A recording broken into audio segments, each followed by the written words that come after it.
One of the things that I have been troubled with lately is that I believe that the church is in a faith crisis. We are absolutely in a faith crisis.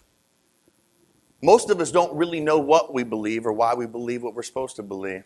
We're kind of confused in regards to what aspects we're supposed to believe, and we're getting all these different teachings from different avenues, and maybe we're reading a bunch of different books, but we're really not in the book. We're making kind of copies of copies of copies, and we're kind of confused. See, our nation is in what they call a constitutional crisis. So what happens in these crises is the constitutional crisis leads to an identity crisis, right? So the reason why we have such an issue in our country right now is because we really don't know who we're supposed to be anymore. As Americans, we really don't know what that means anymore. We really don't have the identity. We don't have a culture.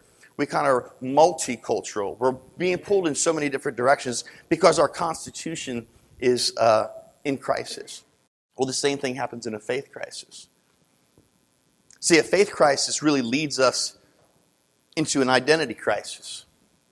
Because if we don't know what we're supposed to believe, then we don't really know what we're supposed to look like. We don't know who we're supposed to be on a regular basis. We can easily fall into a works-based type of religion where we feel like, hey, I'm just being a good Christian. I'm coming to church and I'm preaching or singing or teaching Bible study, and I'm just kind of waiting for the rapture. I'm just waiting for God to rapture me out of here one day, and as long as I'm ready for that, man, I'm good to go. And it's a faith crisis because that's really not what the Bible teaches. See, the Bible really doesn't teach that salvation was designed to get us out of here one day. It's so much more than that. And you know what? Some of us, myself included, can be so wrapped up in gaining more converts, preaching and witnessing and ministering, trying to get people to accept Christ. Almost like a salesperson would do, counting the numbers. I've led 300 people to Jesus or whatever. But God's been showing me lately that we don't really need more Christians. What we need is more believing believers who believe.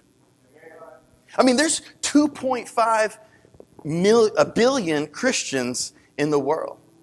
It's growing and growing and growing and growing. I mean, that number is 100 years ago was only like 1.2 billion. I mean, it's doubled in the last 100 years. So there's a lot more Christians, but is the world brighter today or darker? See, we don't need more Christians. But what we need to do is have a faith revival. What we need to do is get more believing believers who believe. We need to get Christ back in Christians. That's what we need.